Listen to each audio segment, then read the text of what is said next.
Welcome to the Audio Equipment Podcast.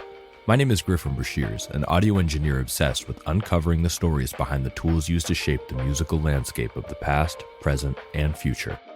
Today I'll be joined by Gulič of Ollo Audio, a small headphone company specializing in hand-built reference-grade headphones for mixing in stereo and spatial audio. Alongside mixing headphones, Ollo also offers the S4R line of headphones tuned for tracking and performance. Located at the edge of the Alps, Ollo Audio has been building their reputation online with high-profile audio engineers and anyone who needs a set of headphones they can trust for proper mix translation. Good afternoon, Roke. Thanks for coming on the show. Well, very welcome. Enjoying this kind of shows. It gives kind of some depth into all the things that we do to get the word out about what we do, who we are, and how we can actually bring value to the final users. So thank you very much for inviting me. It's truly my pleasure. Yeah, I think that all great albums have great stories, and the equipment was used as a big part of that story. So hearing a little bit about what you do is a true pleasure for me and the audience. So I guess we should start off with just sharing a bit about yourself, your background. How'd you get into music and engineering? What's the story of story. Yeah, thank you. It's basically I'm the fourth child in the family, the youngest one. And my dad was a musician his entire life. He was a drummer for 35 years or so. Oh, wow. He many times said that we do have a house because of that. So he had a day job and, just playing music on the weekends. Mm-hmm. That is in the 70s and 80s, of course, where when it was actually possible to make a decent living this Golden way. Era. Yeah, so I was around stuff, all the time, cables, microphone stands, drums, guitars, pianos, etc.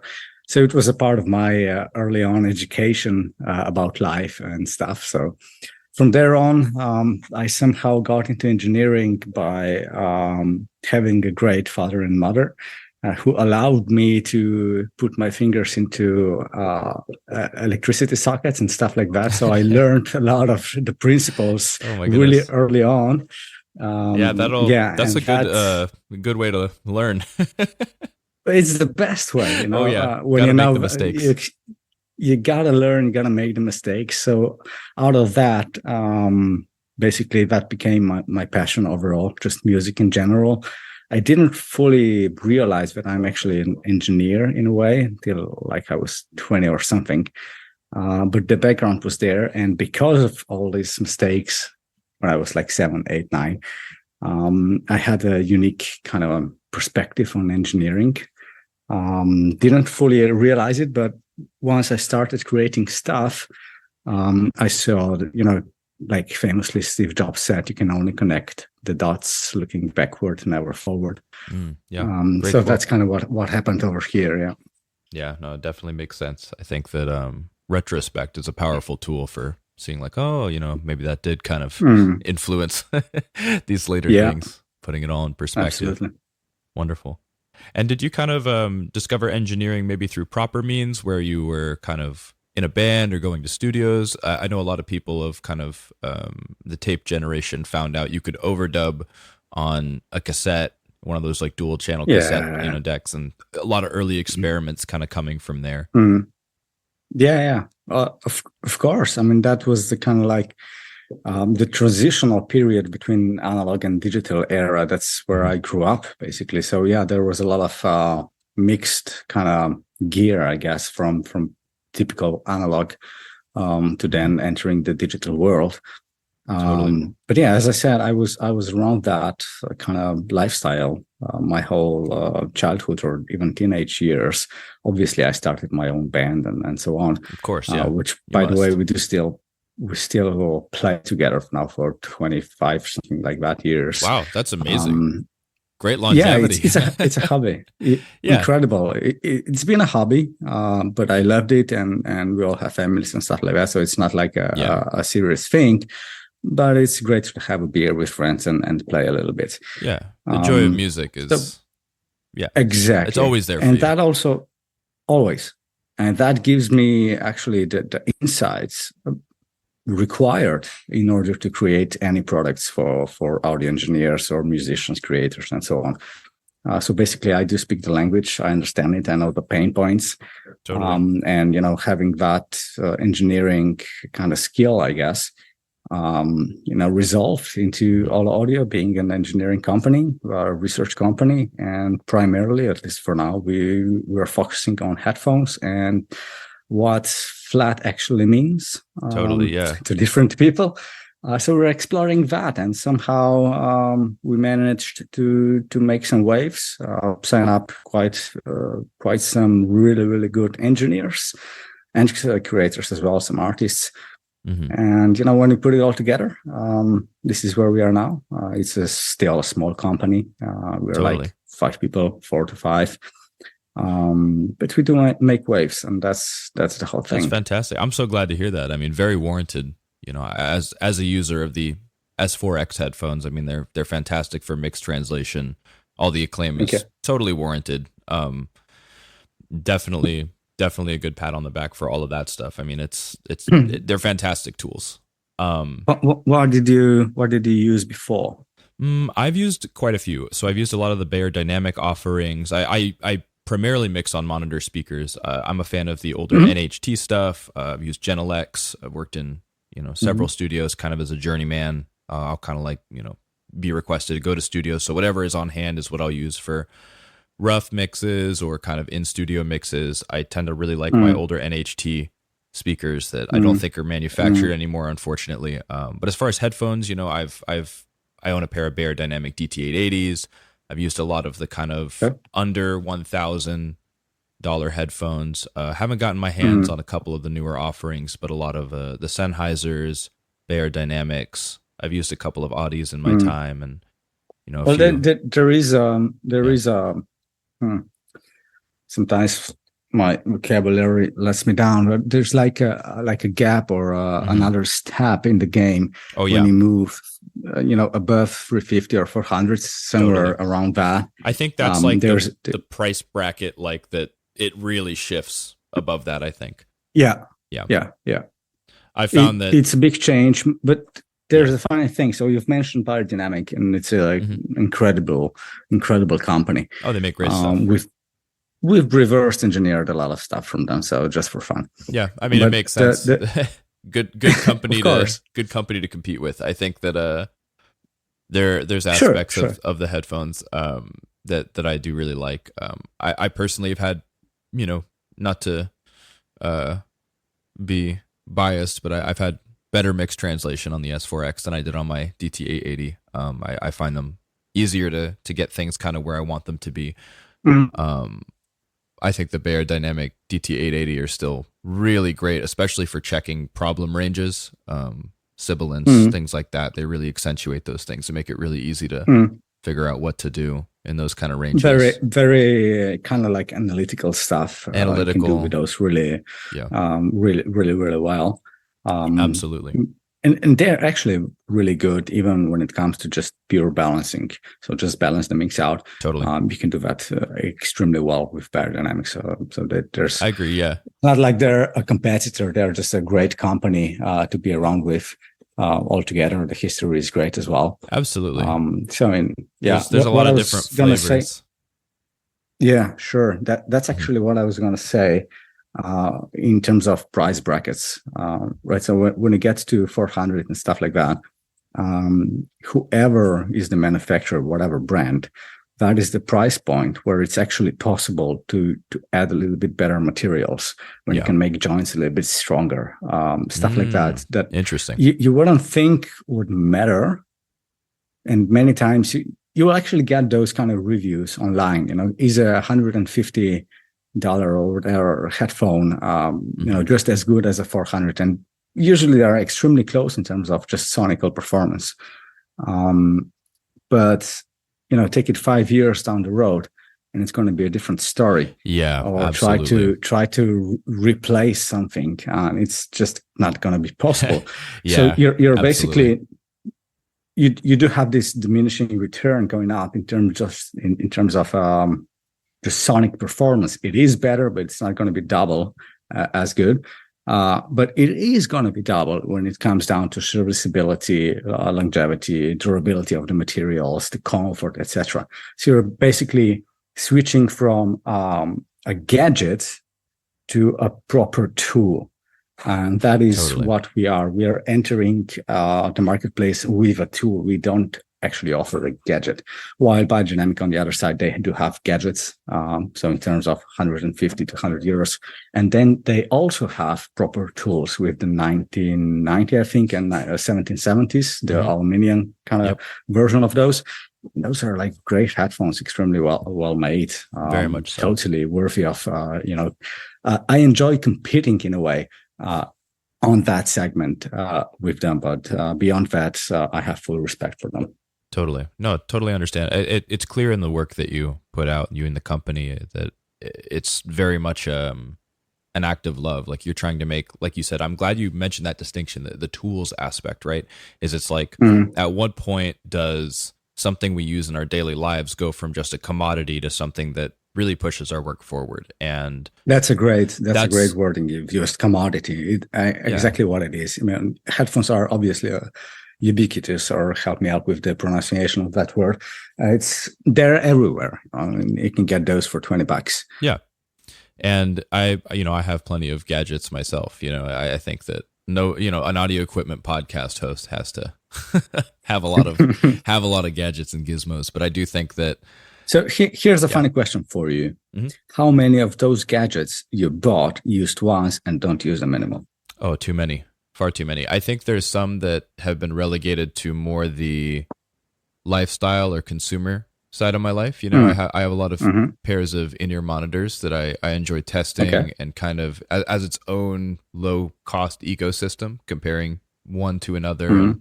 And, but very little do they get used in my professional life. So are you, a personal question, are you married? I'm not, a girlfriend? But I do have a girlfriend. You're not. We are going fantastic. steady. So fantastic, congratulations. Thank you. What would she say to your spending habits on gear in general? I think she's a bit too enthusiastic about it.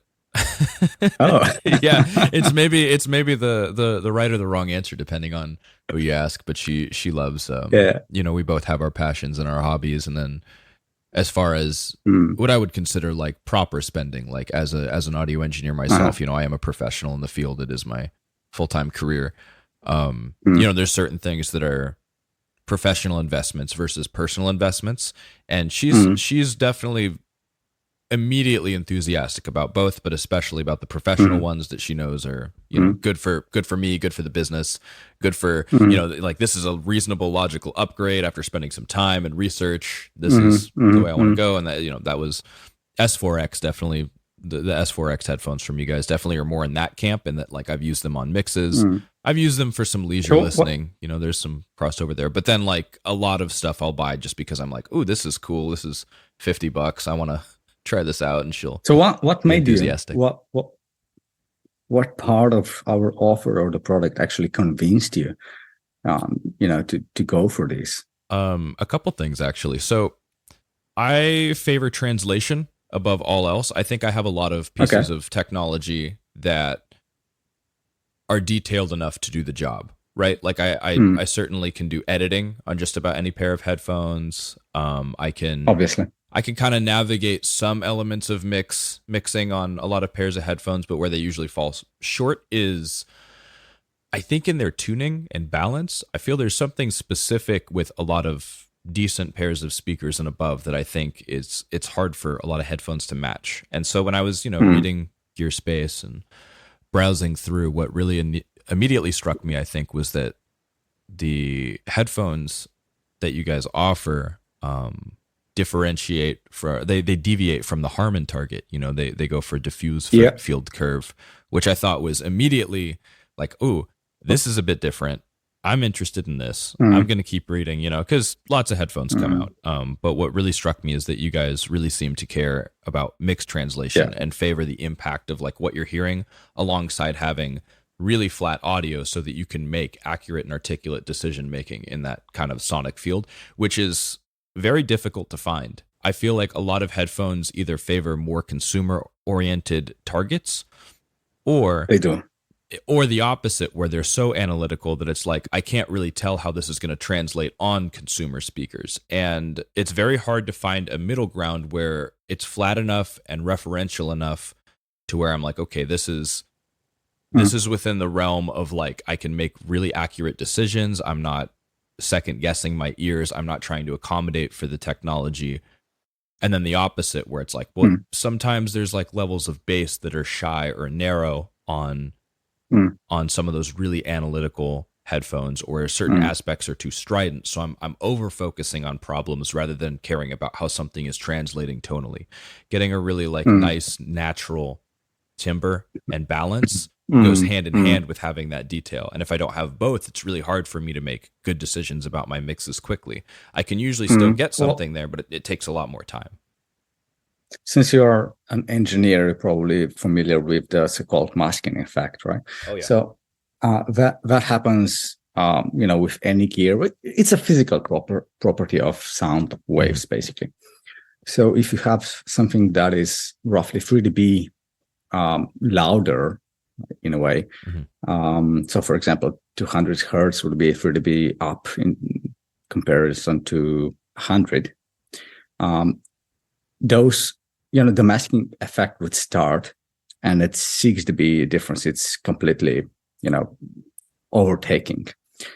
So you can do this kind of tests where you have dual tone. You can just use tone generator, if you will. 2 different tones you need to generate. Usually octaves are great for that. And you just basically place them, on these like 100, 200, then 400 and 800, etc.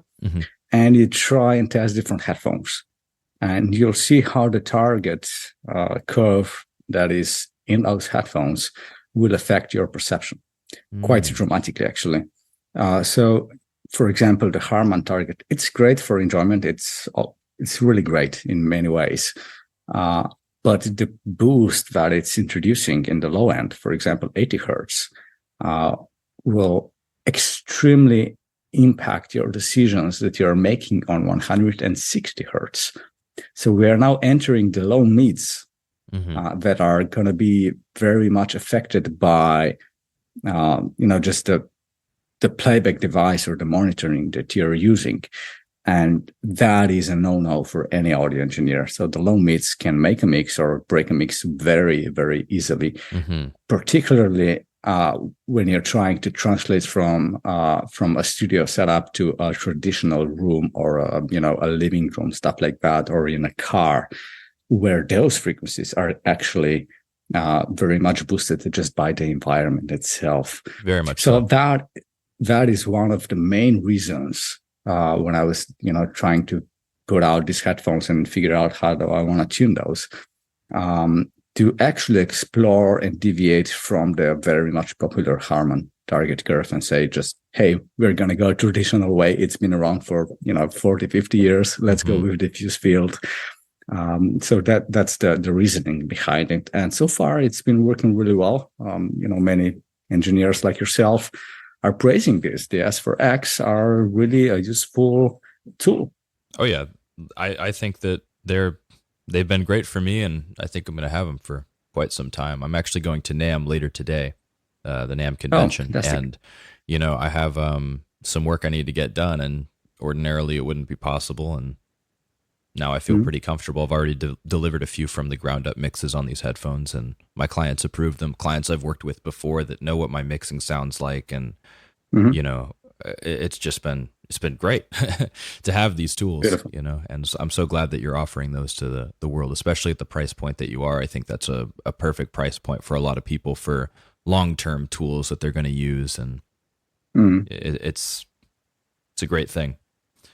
So let's back up just a little bit about to the beginning of Ollo Audio. So Ollo Audio set out to solve this problem, right? Of we need reference grade headphones with good mix translation. We want to use the diffuse field target curve as opposed to the Harman target. We want things to be flat, reference level.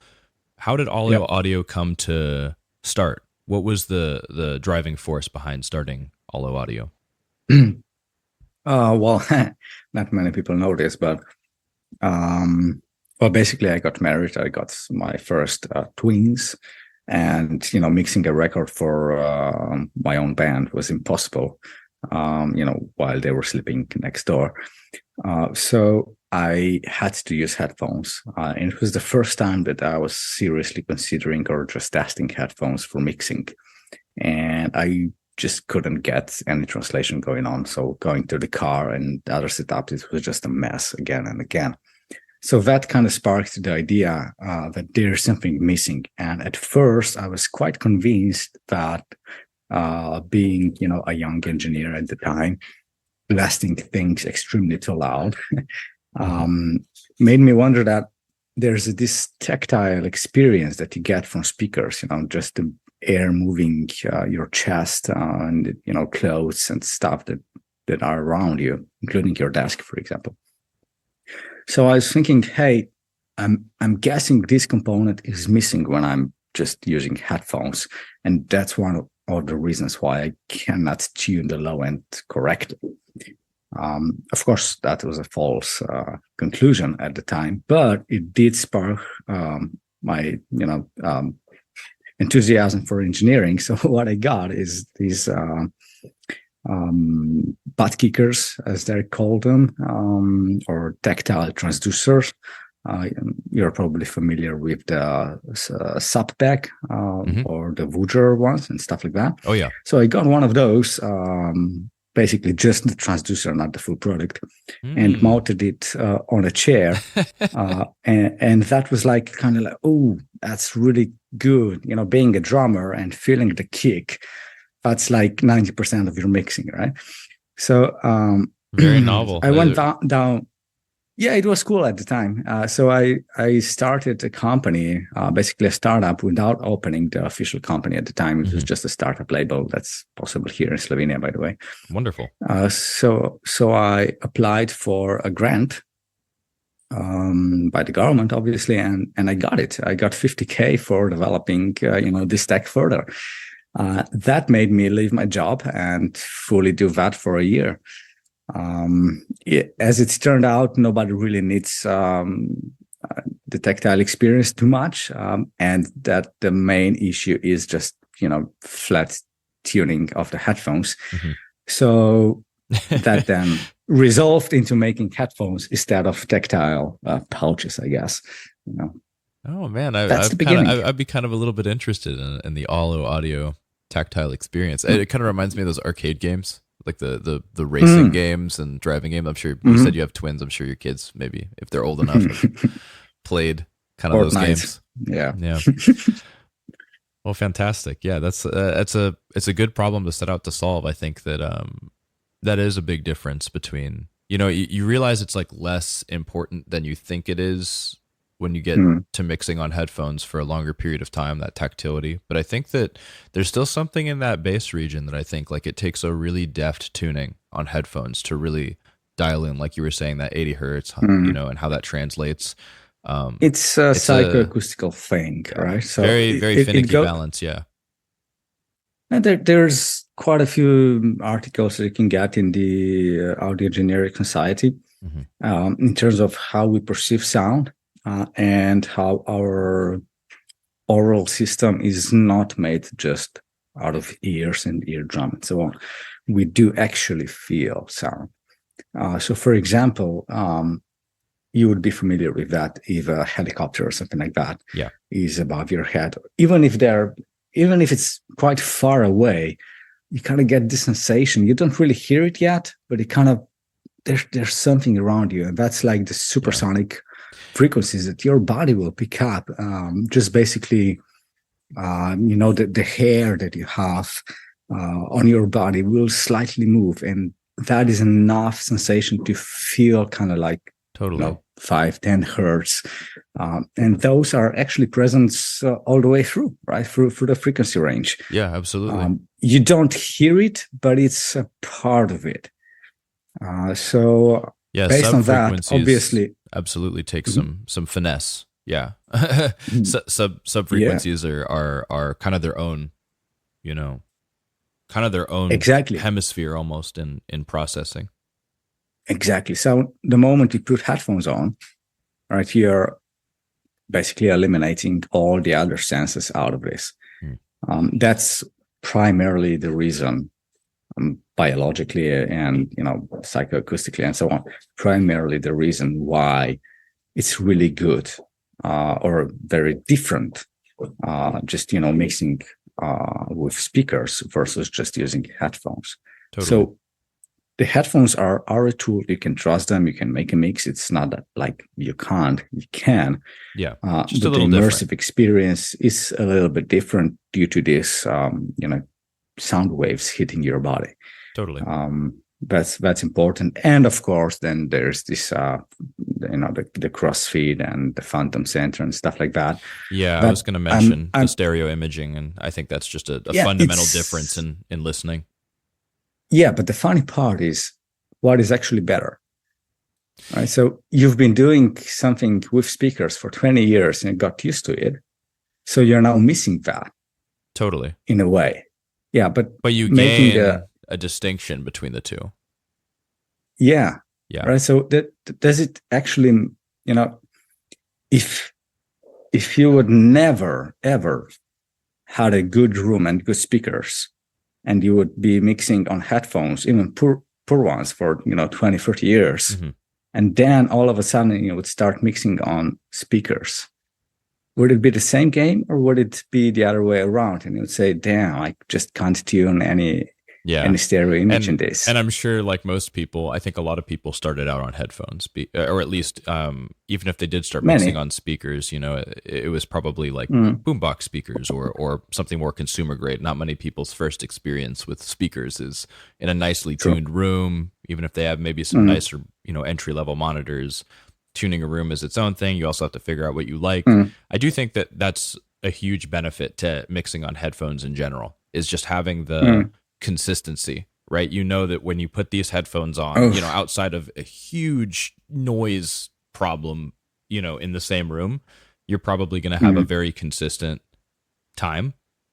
That's the thing with any reference gear. Well, basically, truth be told, you can take whatever headphones you have, and if you're familiar with those, they will be a reference tool going from one studio to the other studio and so on.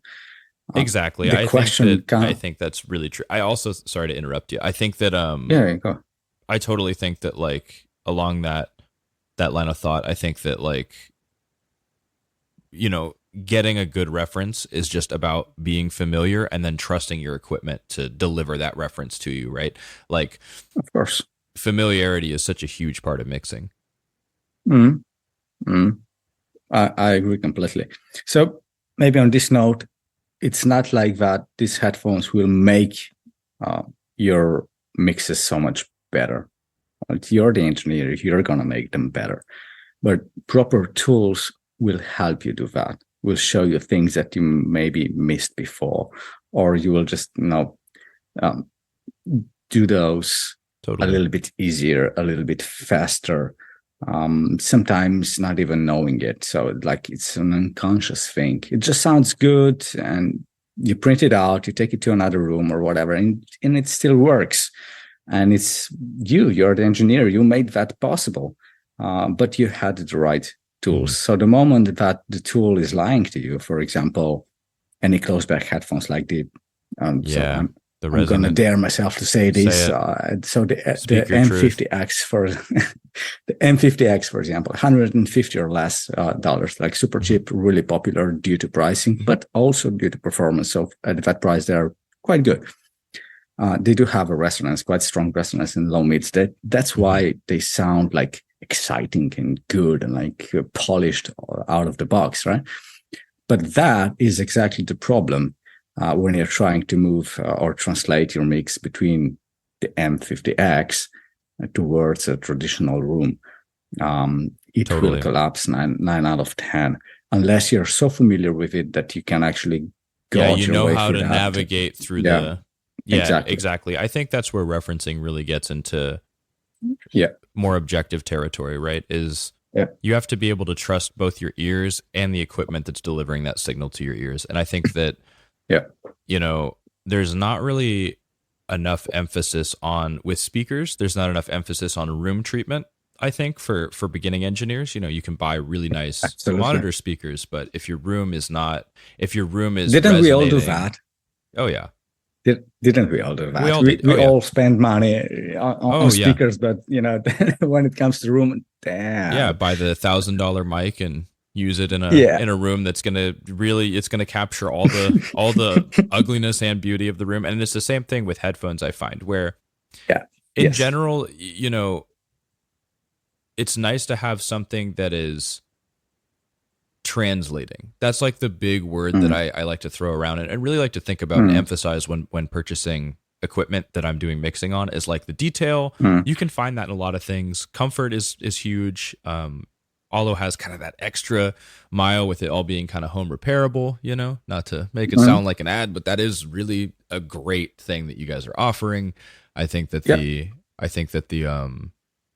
home repairability and the screwdriver friendly nature of the products is huge for me personally. It means these are some tools that, like, something that breaks down the line. These are partners of mine in my professional life. Right.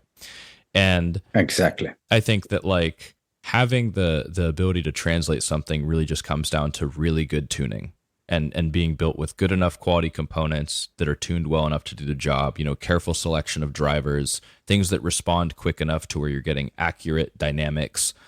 These things are they just take a deft tuning. They take a well thought out kind of overall product, because it's easy to, we also have, what do they call them? Grot boxes. I'm not sure if that translates well, but the idea that we have these ugly speakers that we check our problem areas on, I think that, like, there's different ways to get things that translate. Like the old school NS10s from Yamaha are, like, really good for doing mixers, because you really won't miss the problem areas. They're going to put them right on display for you,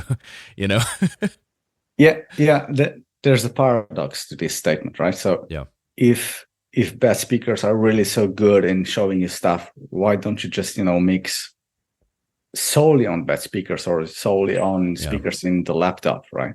You don't. Even though they show you the translation issue.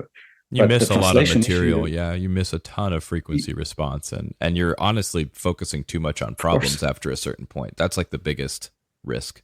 Yeah. Are you making a mix for a laptop? Are you making something that's going to work everywhere? Right. So the moment you're questioning yourself and your gear in terms of, hey, I need to check that somewhere else, that's you're already on the wrong foot. Totally. So your gear should be capable of delivering truth to you. And once you make a decision, it's there. Yeah, it's going to sound different. The important part is it should not collapse. Totally. That's the only important part. So if you do an analogy in video, right? For example, in just monitors for videos, there's very few or none videographers that would do the car check analogy with video, right? Sometimes they do it, right? They would check maybe on their phone a little bit. I can imagine, like with color grading, I guess that is kind of a little bit analog to it. Yeah. So it's a similar situation, but audio engineers, the breed that we are, we would go back and forth like 20 times. Can't beat the car test. Never lies. I haven't, met any videographer that would go back and forth more than once. Right. So I wonder how that would affect things. Yeah, I guess. Exactly. It right. Totally makes sense too. Yeah. I mean, same general idea. Here's the trick. Here's the trick. Same, but here's the difference. Extremely important. So you, as the creator, the engineer, are you actually making the colors and stuff on the screen, tuning those? Do you have any reflections there in the sense of a color, right? You don't. You didn't make it. So it was like Samsung or whoever made it. There are professionals and they know what they're doing. So now when it comes to the audio land, there's people like you and me who just buy speakers, put them in a room, and think we know how to tune a room.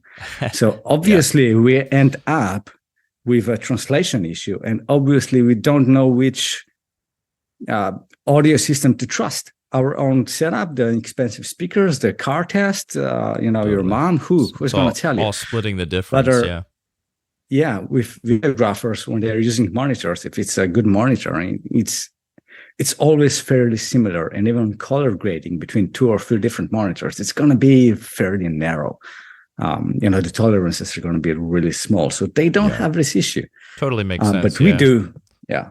I think also our visual memory as human beings are probably stronger than our auditory memory. I think I read somewhere that it's much harder to recall audio. I mean, I'm sure, you and I and a lot of other people that audio is what they primarily do with their time, maybe have a little bit easier of a time, but even, I don't know, just rotating your head is a lot different than, it's like thinking about like, what if you could only see things out of the corner of your eye?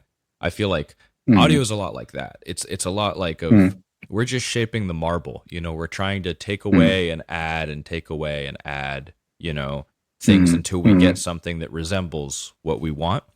And I think both with the equipment that we have is maybe going to translate things a little bit like less to intention, kind of by nature. The difference between a cell phone and a home theater system is definitely different than visually something like a cell phone versus like a TV screen.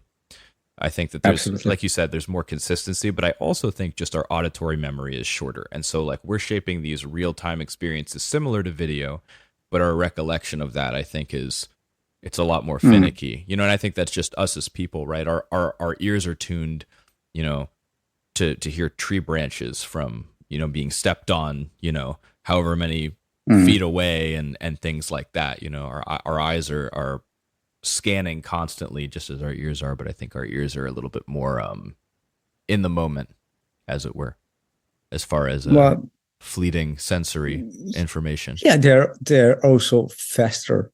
Yeah. Right? So whatever information is picked up by the ears, they get directly processed by your lizard brain, basically instantly, right? While the visual component of information is just it's taking a little bit more time. The funny thing is how very important are like all the convergence of both of these is extremely important, right? So to have a visual information of where the sound is, for example, and then confirm it as well, auditorily. So in that sense, if you ever experience like Dolby Atmos or any of those mixing kind of things where you have a specialized audio, if you're only listening to it versus if you also have a visual confirmation of where the sound should be, how much more accurate you actually are just because you have a visual confirm,ation helps that and where you're expecting that whole picture. So that's also just one part. There's another part which is the historical part of your experience with sound. So for example, if you hear, or if you would spatialize in Dolby or whatever format, a bee flying around or a helicopter, stuff like that, even though you don't see it immediately, or it's not even there, but the representation of it, exactly. You would automatically place it somewhere in the air and above your head, right? Even though maybe the auditorial cues by themselves are just plain stereo left and right, but your perception and immersiveness kind of with it or playing around with it it's up there somewhere.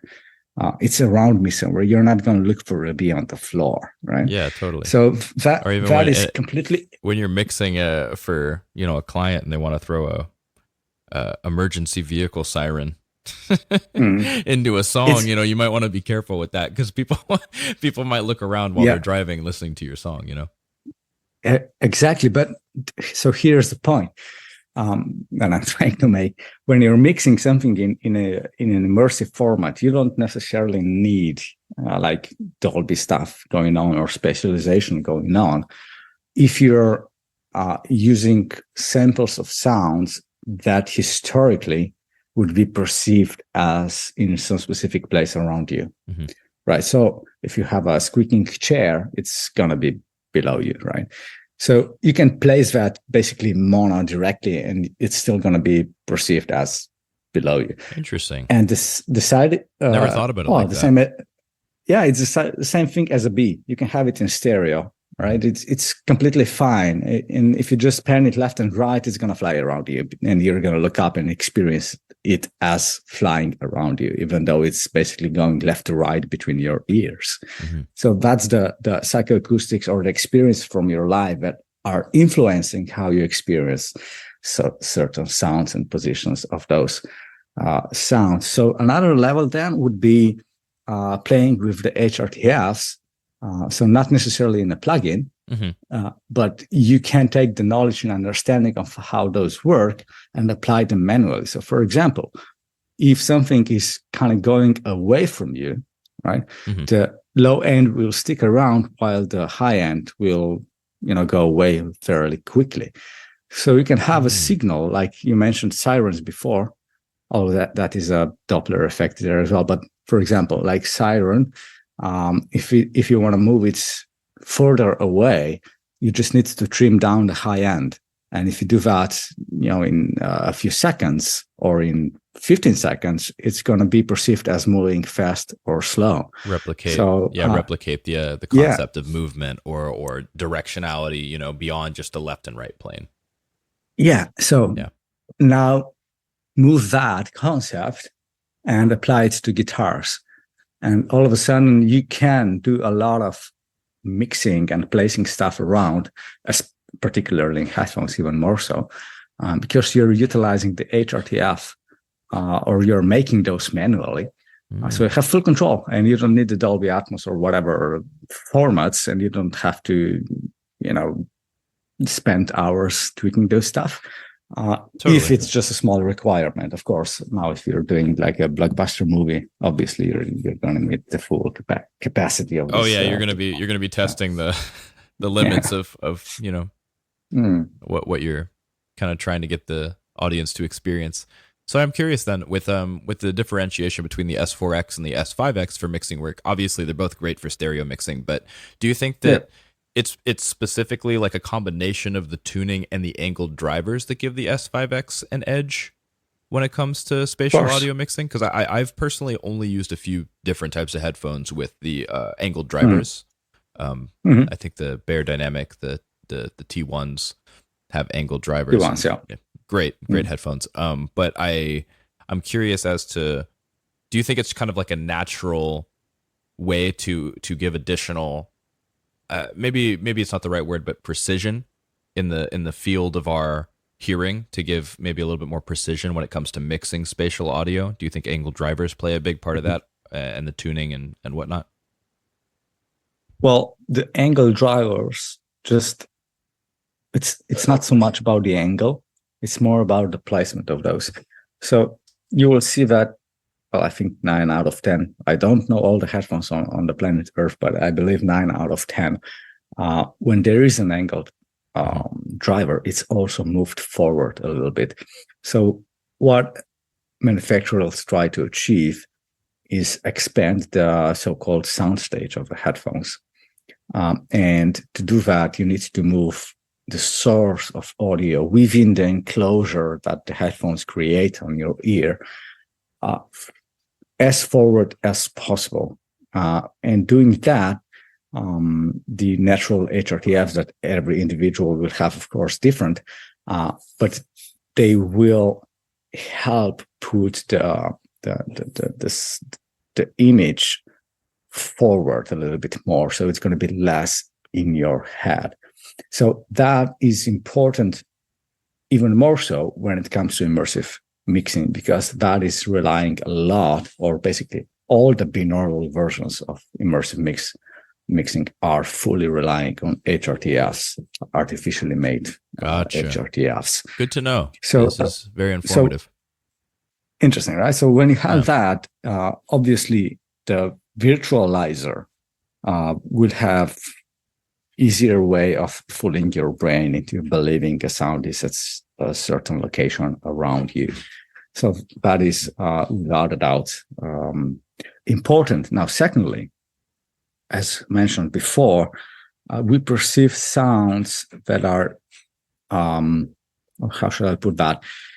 if you would analyze the HRTFs coming, something that's coming from the top of your head or above your head to your ear, or if it's coming at the front, or if it's coming straight left or behind, it will have a different frequency response. That is basically the HRTF, right? So the same source, let's make it like, I don't know, like pink noise or something like that.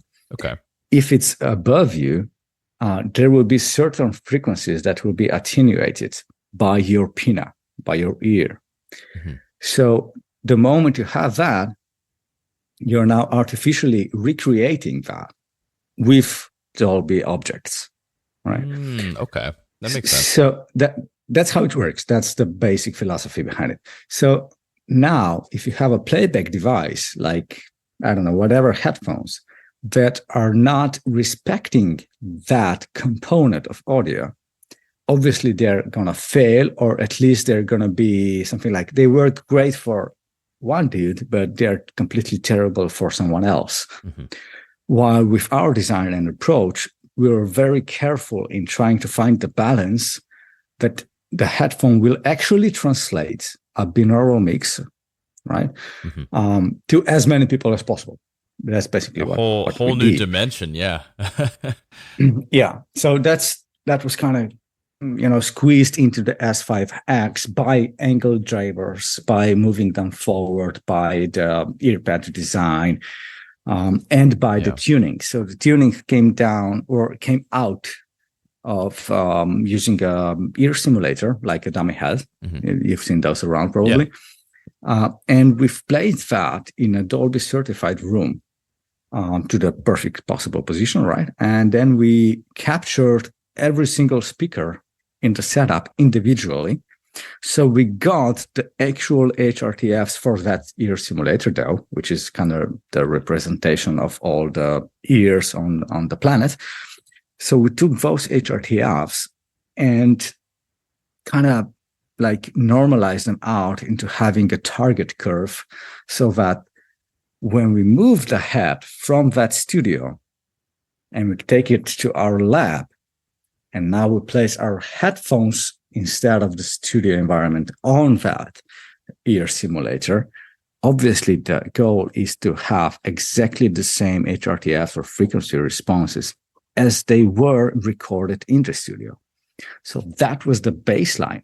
So the moment you create a headphone that will have extremely similar frequency response from all directions on that simulator, that is basically a reference point between our lab and the official Dolby Studio, well, basically you nailed it, right? Fantastic. So I can only imagine how wonderful it must have felt after you'd kind of gone through the test and put the headphones on and then kind of referenced what was going on in the room and kind of felt, tuned it and got it kind of in line and been like, whoa, this feels like surround. That must have been an amazing moment to have in a headphone. Just being there and feeling that tuning come into place sounds pretty great. How exciting. It was a very exciting project. I've learned a lot doing that, just playing with these things. Yeah. It's a new territory for most of us anyway. Yeah. So we learn new stuff every day. Going forward, obviously we need to find a middle ground. Totally. Between immersive and stereo. So ideally, audio engineers will not, or especially with Dolby we coming don't, through, with Atmos. Yeah, we don't exactly, but we don't want to have two separate referencing systems, right? So I want to have a referencing for stereo and then another referencing for spatial. And a lot of people do use the S5X for stereo mixing. Maybe it's just more to their preference, a little bit leaner of a target curve, a little bit like less bass, right? And a little bit more kind of high-end extension. Pretty subtle stuff, but noticeable if you're getting intimately familiar with the headphones and whatnot. Exactly. Just going forward, I think we need to, not just we as Ollo, but all the manufacturers of headphones, we need to come up with a kind of middle ground to cover both of these use cases. So it wouldn't really require an engineer to have two different systems, but just using one. Yeah. That would cover both of these formats basically. Yeah, I think it's a beautiful goal. Just getting more more targeted towards kind of like general translation. And I actually think that as professional audio has developed, we've just gotten a lot more standardized in a lot of ways. You know, you can kind of especially with Atmos, I think that's done a really good job of standardizing the whole surround sound kind of ideology and collapsible to stereo. And it's been an exciting few years for sure, as far as moving spatial audio into the consumer realm. Absolutely. The thing with consumers is that they enjoy it when they experience it, but they don't even know it. Yeah, so it's very true. Yeah, that's the goal. I remember the first time I ever heard an Atmos mix was by a French band named L'Imperatrice. I'm probably butchering the pronunciation. They're kind of poppier, almost disco-oriented, very French. And I saw on YouTube like Dolby Atmos mix, and I was like, oh, what's this? And I had never experienced an Atmos mix, and said, put on your headphones. So I did, and I was like, well, this is really interesting how this is kind of emphasizing spatial audio through a stereo field, but also, you know, if you have like a 5.1 or 7.1 setup and you got something, it's beautiful. Yeah, it's so cool how they've kind of oriented and tuned it to be a cross reference between different devices. So here's maybe a final thought, or at least in my experience, it was really cool to create an Atmos mix for the 5.1, 7.1, whatever. Even in binaural version, just place the left and right as if it's a traditional room, right? So just two signals, and then use the Atmos capabilities to emulate the room acoustics. Oh, so yeah. I guess that would be. Yeah, I see where I'm going with this? Yeah, okay. I'm seeing what you're cooking up. Okay. Yeah, so you're sitting in front of your favorite pair of speakers in a really cool room, but that room is emulated by the Atmos capabilities. Oh, beautiful! Which is pretty good, and there's actually quite a few virtualizers or specializers out there that can do that, maybe even better. So one of those would be Deer VR. They have that really good. They do great work. Yeah. I have the THX. They also released their own, although we don't really recall the name THX anymore, but they were really important. You'll never forget in the 80s and 90s. You'll never forget the THX sound once you've heard it. Yeah. I implore all younger audio engineers listening to this to just look up the THX sound. It's a treat. It's a delight. It's a testing sound actually, right? So yeah, hearing it on big speakers is a yeah, it's fun. I forgot all the technical details about it, but it was constructed artificially with a purpose of understanding all the the resonances of the room, reflections and positioning of speakers and their performance and so on. It's still a great test for that. Even if it sounds really good anywhere, if it sounds even on the headphones that you're wearing right now. Totally. So if it sounds really well balanced throughout the spectrum and nothing kind of collapses, there's nothing missing, then you have a fairly good balanced playback device, no matter where we are. Totally. Well, I guess that's cool. Fantastic. So I guess for the closing kind of maybe a shorthand kind of answer, just to kind of close this out, what's next for Ollo Audio? Are you at liberty to share anything? I know you just updated your main product line, so you know new versions of the main headphones are out in the wild, being used and cherished by audio engineers. But is there anything else you've kind of had your eye on? Yeah, you're looking to do? Well, in short, I have no idea what is in store for us in the next year or two, but I do know where our efforts are, and those are in obviously continuing to support what we've been doing. So flat sound is extremely important to us. We will go down this path for sure. So we are not going to make any noise canceling headphones. We are not going to introduce any Bluetooth capabilities. We are not going to do music to my ears. And any of those stuff. So we are leaving that to other bigger companies that can actually afford those kind of budgets. So we're sticking to the philosophy and the mission that we have over here. That's for sure. what I can say is that our aim is to make our product line as easy to understand as possible. So we do still get quite a lot of questions. You know, what's the difference between the headphones? What should I buy? I'm doing that. I'm doing this. Totally. And we do want to get, well, obviously it's going to benefit us, but also any buyer, consumer, and so on, to really understand. All right, so this headphone is what I need, That's one of the main focuses we have in terms of research and development of technology and so on. So we do want to avoid going forward having this like separation between stereo and spatial. Because if we go further down this road, then it would mean you would need like something special for the surround sound, and different for the object-based sound, and different for the stereo sound. And then when it comes to mono, which is still a lot in use in TV stations and so on, so we need another pair, different tuning for mono, different tuning for stereo, different for spatial. It's not good. It doesn't make you don't want to go down the full-on rabbit hole of a different pair of headphones for every particular media. You just want something that translates across the board. People can depend on like what I'm hearing is what I'm going to be getting in a majority of the listening environments. Wonderful. Exactly. So with the new technology from Dolby and Sony and so on, we are learning the ropes there. All of us, basically. So fantastic. But I think we are getting closer and closer to the middle ground of what is actually feasible, and that would actually make sense on a marketplace. Yeah, that's so fantastic. Well, thank you so much for joining me here today, and sharing your thoughts on where audio is, what you create, your story. I greatly appreciate your time.